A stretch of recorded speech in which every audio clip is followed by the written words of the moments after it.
Hello guys, appreciate you being here. Thanks Frooms. Thank you to our incredible Auslan interpreter.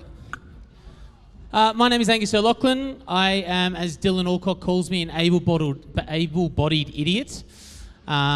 We started this podcast 3 years ago. We had a radio show together on the Fox here in Melbourne, and I'd never met somebody directly close to me with disability, and after becoming really good mates, I said to him, because we had microphones in front of us every week, I suggested we started a podcast, and that was 3 years ago. Yeah, it was. G'day everyone. I'm Dylan. Thanks so much for coming here. Really appreciate it. So we just try and normalise disability in a really cool, interactive way. So we'll ask you some questions later. You can ask us some questions. We also just want to have a bit of fun. And if you guys want to learn anything or anything about festivals in general, in terms of disability, we'll get into it. Yeah, so we're going to have 2 sessions today. We're going to go now and then about 30-minute break. Our first guest was the first person we thought of when we thought about how we tackle bringing a guest to BTV. And the reason that is because we don't discriminate on our guests. We've had people of all ages, all disabilities. But there was one person that immediately we were like, oh my God, this person's probably coming. And if they're not, well, let's give them a free pass. This person has been to music festivals, concerts all across the world. They're incredibly talented in their job, in what they do, and I'm very excited for you guys and us to learn a little bit about their disability story. Can you please put your hands together for Brittany Long?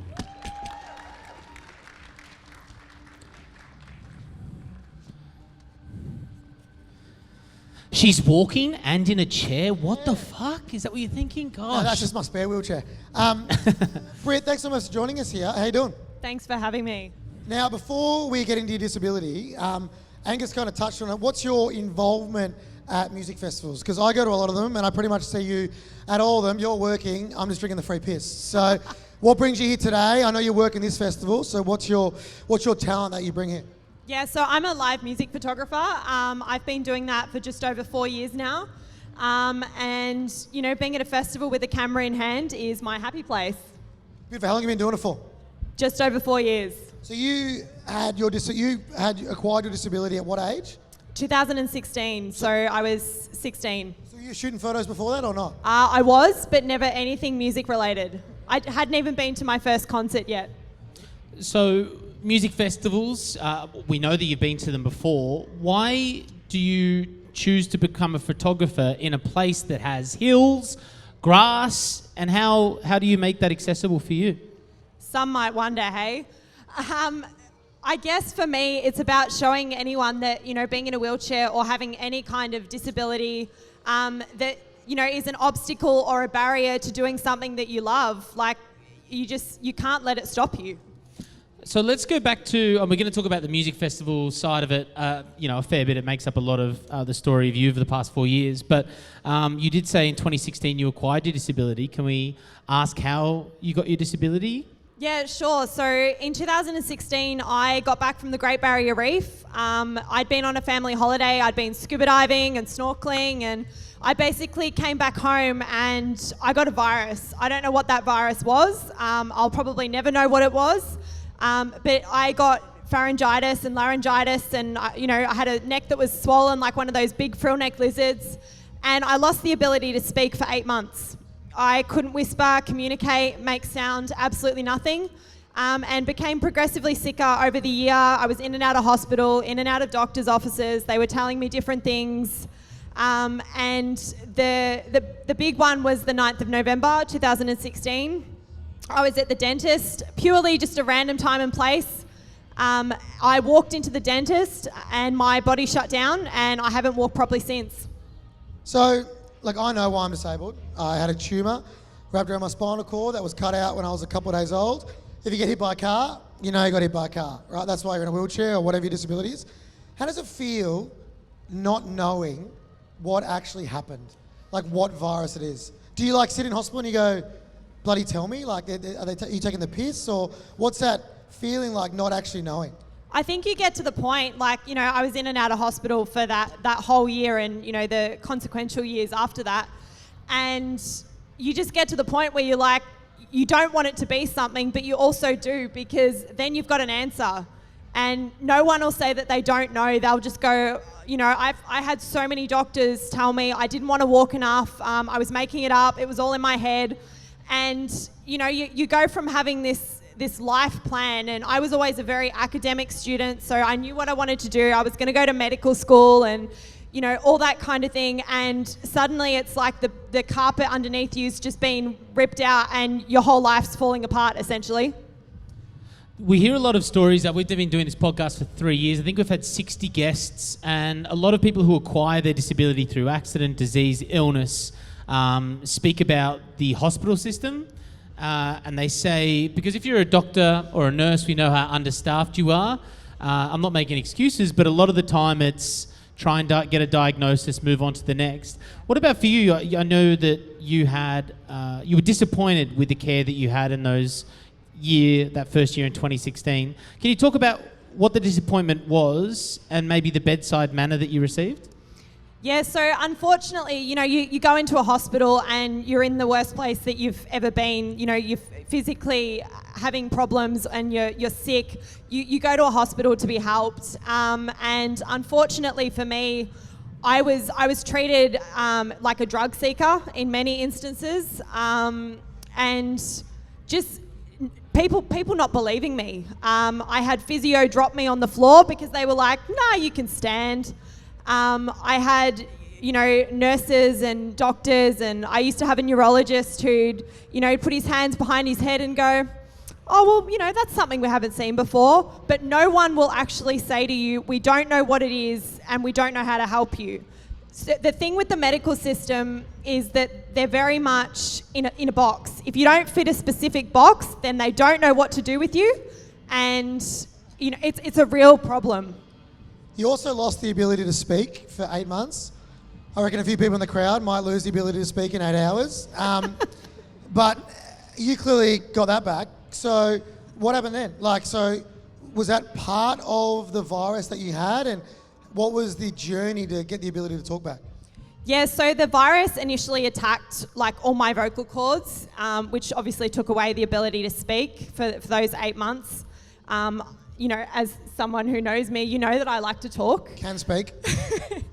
And basically I was in a hospital admission, and I was dealing with this doctor who was, they were a speech pathologist, but they were also a doctor, and they were, they were the ones who were the first to think outside the box. And they ended up getting me in front of this really old, ancient computer. And they started getting me to try and blow through a straw and everything.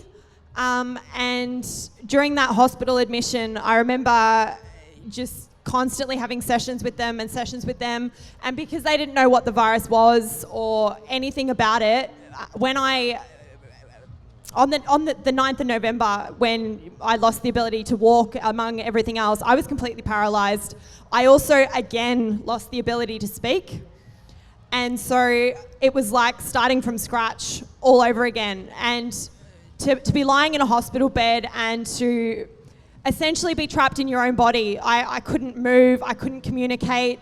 But it was like looking down on my body from above. It was a really, I don't even know how to describe it. So we've obviously got Auslan interpreters on stage today for people who are deaf or hard of hearing. How did you communicate? When you started getting a bit of movement back and stuff like that, what was your means to communicate? Because obviously Auslan or any type of sign language is a language, the same way it's Spanish or French or Australian or whatever it is. What was your means? Because you couldn't learn, sign language that quick. No, definitely not. I used to carry around an iPad or a piece of paper when it all initially happened.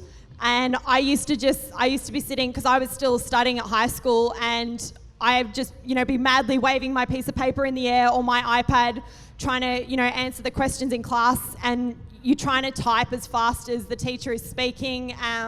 But yeah, I just use those means of communication. So if someone is medically diagnosed as being mute, or it's called dysarthria, that can come from brain damage, accidents, etc. Good knowledge by you. Thank you very much. No, I did read it on the paper, but I researched it. Yeah, I did research it. But also, you can lose your voice or the ability to speak through your psyche. It can be through traumatic experiences. Did you get sort of an idea of whether that was part of your journey of disability, that you lost the ability to speak because everything was so new to you? Did you find out that? No, so everyone, all the doctors and stuff were saying, I had a psychiatrist turn around to me and in these exact words say to me, "We know that you can't speak because your parents abuse you, they beat you." And they said the same thing to my parents. And to have someone say that with no knowledge or, any sort of insight on the situation, they would just, we'll just put you in that box of someone who's been abused and, you're mute because of that. When in actual fact, it was because that virus had attacked my vocal cords and, it was just, I can't even begin to describe, going into a hospital and you're there for someone to help you and you're treated like nothing. So when it started to come back and you started to rehab it and did all the good stuff to make sure you can, what can and can't you do now? Because obviously your chair was here, but you can walk a little bit. And for a lot of people, when you think disability, you think wheelchair, correct? So yeah. There are 4.5 million people with a physical or non-physical disability, visible or invisible, and only 20% of them are in wheelchairs. So 80% of the worldwide population of disabled aren't in wheelchairs. Or people have different, like, I'm in a wheelchair, so are you, but you can walk a bit, I can't, or whatever it is. So what kind of stuff, what affects you with your disability these days, or what were some of the things that came back? Yeah, so I've been in the wheelchair now for 6 years. I'm currently the healthiest I've been in those 6 years, which is amazing. I've built all this new upper body strength and everything, which being in a chair, you would know, you have to learn and to build it. So I can stand, I can do squats, but I can't walk, I can't step. So when you saw me walk on stage before, I was physically lifting my legs with my arms to initiate that lift, because that's not yet something I've regained. It's something I'm working very hard in physio with, but we're just not there yet. It's overrated, don't worry about it. Just chuck it in the bin.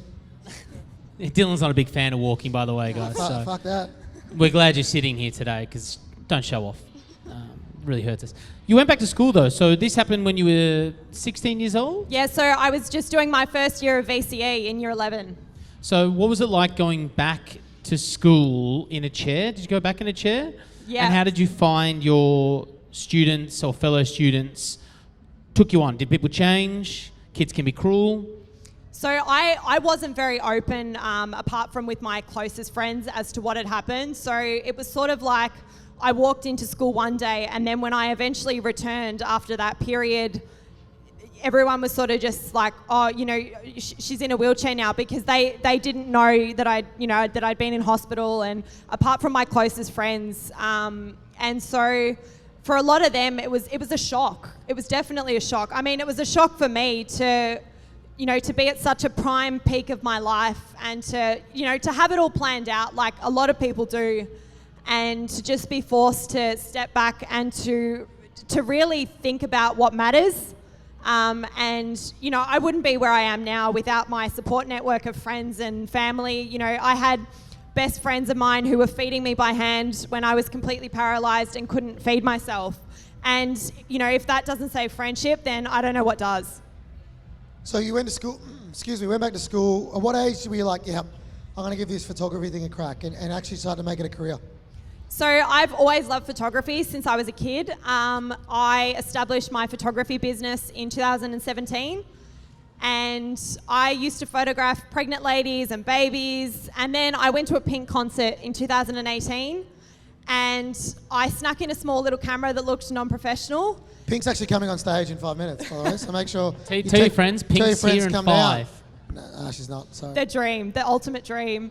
But yeah, so I went to this Pink concert and took photos from the audience, and I just fell in love, basically. I fell in love with the passion, the atmosphere, the unity, the fact that all those people from all walks of life and various, abilities, disabilities, race, religion, like, it doesn't matter. Once you're in that concert, you're there for that one person, and there's nothing like it. What's the difference, because you work with people who are able-bodied? Thank you.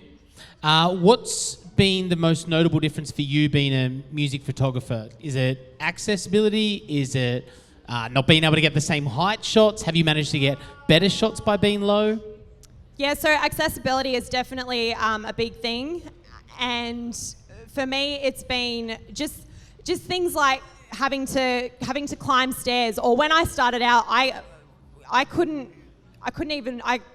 basically couldn't even stand. So the first gig I did on the 31st of October in 2018, I got on my butt at the bottom of the stairs. I left the wheelchair at the bottom and I lifted my legs one at a time and, got up to the gig at the top. And when I got to the top, the band that I was photographing had never met me before and they were like, they just couldn't believe what I'd just done. But for me, it's all about, finding new ways to do it, I guess. So, I get on my butt upstairs. I call this my waddle, my walking. And I'm also trying to raise awareness about it all through a project that I started in 2019 called Staring Through the Lens, which is a portrait series where I take photos of musicians on stairs at music venues and festivals all across Australia. To raise awareness about not just accessibility but also inclusivity, because I found so much about accessibility is all about ticking a box. There's nothing about whether the person in a wheelchair can actually see from the viewing platform or whether the slope of the ramp, is actually, too sloped that the person in a wheelchair will tip backwards. It's all about, yep, we've got that. We'll put the big green tick through that and, it doesn't go any further than that. And it's not good enough. Yeah, we run a music festival as well called Ability Fest. It's next year in March. If you want to see the lineup, ask Pia, who's organised this stage. She just confirmed it. If you give her $50, she'll tell you. But we're all about that, normalising it to make it cool so people with disability have the same opportunities as anybody else. And Gus, I think you got a bit of a list there of some of the accessibility features that Beyond the Valley have done. We own Ability Fest with the Untitled Group who own this. So there are Auslan interpreters on the main stage for the first time throughout the whole festival. There's a Marvaloo, which is a bit of a bigger bathroom for people in wheelchairs to be able to use. There's elevated platforms, also a designated disability camping spots. If you've got any mates with disability or you have a disability yourself and you didn't know that, make sure you go check it out. But why is it important, do you think, for people not just to tick the box, but actually organically do it? I mean, if you're ticking the box, then what you're doing is obsolete and you may as well just not have it at all. I photographed a festival recently and the elevated platform, you couldn't even see the main stage from. It was so far off to the left that you physically couldn't see the stage. And it's almost like, well, they've ticked the box, they've said, they've got the big sign that says accessible, but what's accessible about it? And there was not a single accessible toilet on site at that entire festival. Like, where do they get off being okay with this? Yeah, I think it's also important as well because you make a shitload more money and it's a better experience for everybody, because what are you and I? Just people with disability who want to enjoy the same stuff you all enjoy. You know what I mean? And it's about changing that narrative to something you want to do to actually should do, because it's not just good business, but also the right thing to do. And you might see some of the features around it, so make sure you tell any of your mates who are here or direct anybody with disability if you see something you might not know where they are. I think at the end of the day, my ethos with this project is that everyone deserves to be able to enjoy live music barrier-free. Can I just ask one question before we move on, Gus? With this Staring Through the Lens campaign, you got the Veronicas, you got Rule, you got Morat, I haven't been asked yet, whatever. Musical guests. Oh, musical guests. Well, I'm still. learning how to Musical. Do we want to talk about the Australian Boys Choir and your Australian Idol audition? I used to be in the Australian Boys Choir, but then now my voice sounds like it's been hit by a truck. If anyone has seen the episode of The Simpsons where Homer finally gets his deep voice, that was legitimately why Dylan didn't make the Boys Choir. So you went up to these artists, you asked them to be involved in a pretty different kind of campaign. What was their response? Yeah, so honestly, the response to it has been overwhelming. It all started with the portrait of Morat at the Corner Hotel in Melbourne in 2019. And originally there was no sort of realised concept behind it. It was just, maybe I can take some portraits of artists on stairs and, at the corner specifically, and call it, the corner steps or something. And it wasn't until a friend and mentor, Michelle Grace Hunter, she said to me, she goes, well, Britt, what's the significance behind the stairs? And I said to her, well, you know, as a wheelchair user, stairs are an obstacle, they're a barrier. So the project is all about taking back the power and showcasing artists from that alternate perspective of someone in a wheelchair. No, I did get asked, just couldn't get up them. I was there. No. I didn't Still, you sit at the bottom of them. Okay. You don't have to climb them. Okay, get it. What's been the greatest reaction for you from a musical artist that you've taken a photo of? Have you had any moments where you've been sitting, usually the photography space, you guys will probably see it over the next few days, but it's that space in between the front of the crowd and the stage, that's usually where the photography pit is. Have you taken a photo that's been recognised? It wasn't actually taken from the pit, it was taken on stage. Big note, okay. Yeah. And it was a photo of Confidence Man taken earlier this year at Dream Machine Festival in Daydream Island. So the thing with me is, you know, the festival can be in the sand, in the snow. I've done it all. I've done Snow Machine, Dream Machine. I do the Wine Machine run. And the organizer had said to me, he goes, Britt, you know the sand at Dream Machine, right? You know, there's beaches. And I was like, yeah, and? Anyway, so to get up onto this stage, just for you to picture it, there was a tiny little like ladder, and so I had to be carried up the ladder and placed on stage in my wheelchair, and I was sitting and just watching Confidence Man and shooting and, you know, all the rest of it. And then suddenly their frontman, Sugar Bones, has like climbed where the DJ decks are all set up. He's climbed like this, I don't even know how to explain it, but he's climbed it and he's just poured a beer right over the top of his head, and he's put his arm out with the beer in his hand, and he's just shaking this beer, and there's beer pouring off his face and his body, and there's beer in the air. And I've got this photo, and to this day, it is my favourite photo I've ever taken. All right, that's nice. All the smushy stuff's done. What about some artist who's a massive dickhead? Have you got any bad stories? And they're like, stand up or something, and you're like, piss off, I can't. Do you have any stories with artists? Yeah, what about an artist? That's the wrong angle. Yeah. You know you don't take photos from below. Yeah, I know. Do you have any stories, or you don't have to name them, but where it's been a bit of a pain in the ass? Naming them would be great, but we also understand we don't want to. I mean, it wasn't a pain in the ass, so to speak, but it was a pretty funny story. So back to Wine Machine last year. So I obviously can stand. You all saw me stand and, you know, shuffle and waddle. So I'd just met this band called Don West, and their frontman Bart had literally just met me. And so the festival organizer, who's a really good friend of mine, has walked in, and I've stood up to give him a really big hug. And Bart has been like walking up the hill from the opposite direction, and he's just fully flipped out. Like he's yelled out, you know, it's an effing miracle. And we're all just absolutely, you know, wetting ourselves. But it sort of emphasised that idea that, you know, everyone thinks about disabled people as, you know, being in a wheelchair, but then being in a wheelchair and not being able to get up from the wheelchair. And there's this whole, oh, you know, if she can stand from the wheelchair, then, you know, she must be faking it and she mustn't really need the wheelchair. There are also plenty of perks of being in a wheelchair. You don't line up very often and you get lots of free shit. What about for you in your role? Is there sometimes when you actually get looked after a bit better than everybody else because you're in the chair? I mean, with the Staring Through the Lens project, like I've had access to some artists that I never thought I would have, like Rule and Lainey and Amy Shark and that kind of thing. I guess in terms of the fact that they sometimes let me shoot, you know, backstage or side stage, which isn't usually a typical thing just for someone with media. But yeah, apart from that, I mean, honestly, everyone I've dealt with, especially artist-wise, has been really amazing. And especially in terms of the project, they've been so incredibly supportive. Like the Veronicas, when I photographed them, actually at Beyond the Valley backstage in 2019, and they were the ones turning around to me and telling me, you know, how honoured they were to be involved. And I was like, you know, I fully shook for, you know, 3 hours after I took that photo because they were like my teen idols. But to have someone that I'd idolised, you know, growing up, to understand and to get the significance of the project was really, really special. So, being a person with disability, do you find a need to advocate for other people with disability in what you can do? Have you thought about maybe having a certain amount of disability artists, musicians, artists, or artists in general that you would photograph to try and make people realise that it's not just about able-bodied artists and put your profile and your spotlight on them? Yeah, so with my project, I've basically, I shoot anyone, any sort of musical artist, whether they're local or international.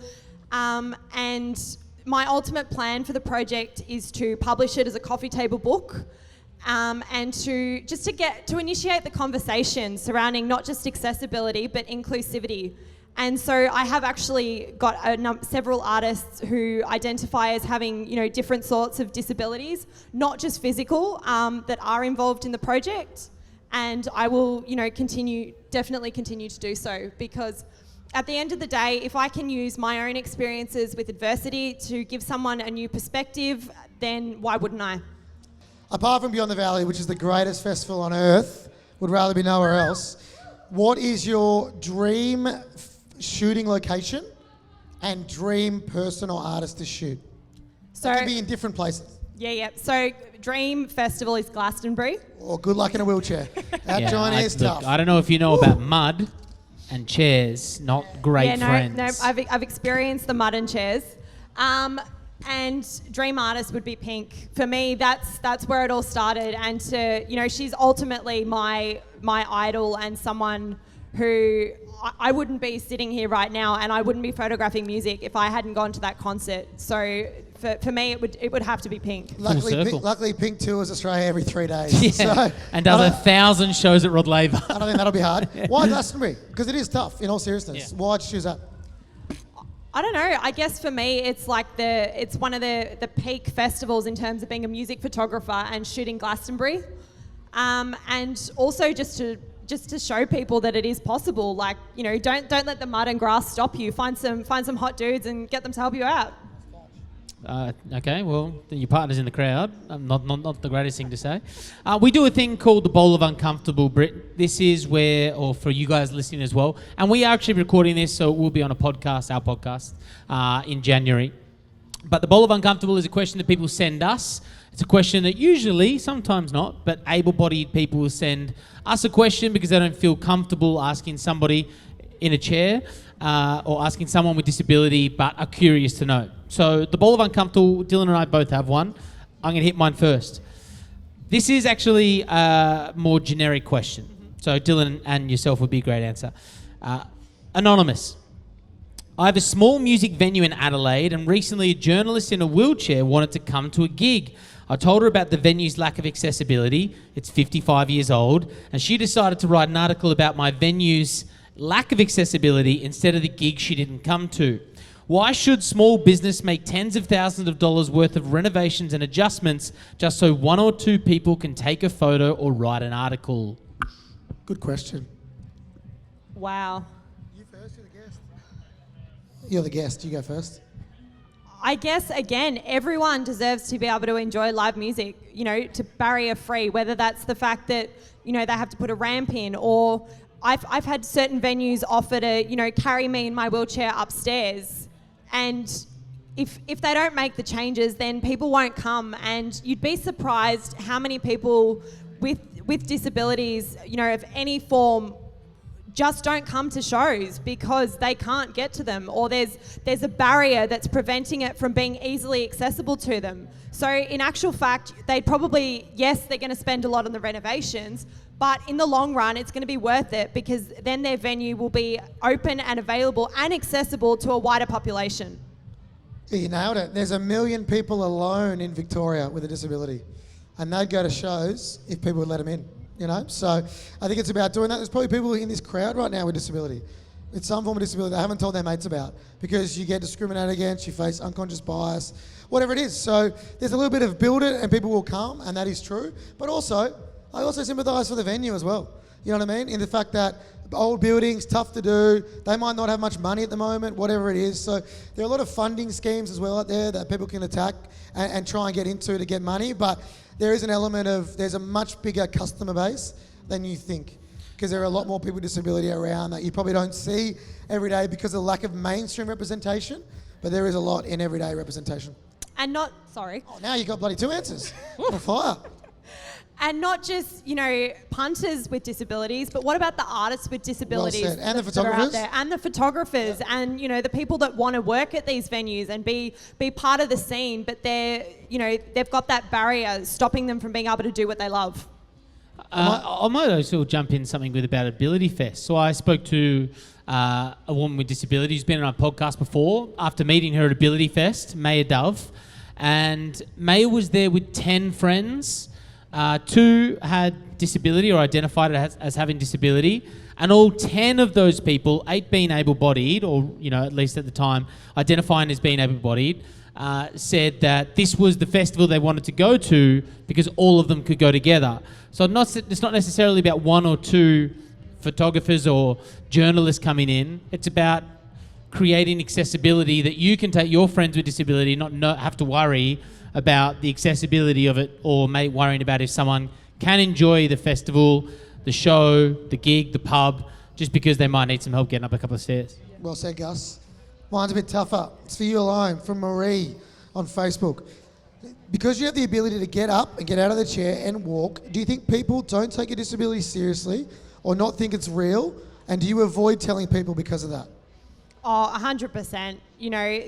There's so many, people who look at you, and I've had people say all kinds of things like, oh, you don't really need the chair, or you must be faking it. And there's that common misconception, once again, that, being able to stand from a wheelchair means that you're not disabled and that you don't need the wheelchair. But for me, my wheelchair is my legs while mine don't work properly. I'd be in a lot worse off position without it.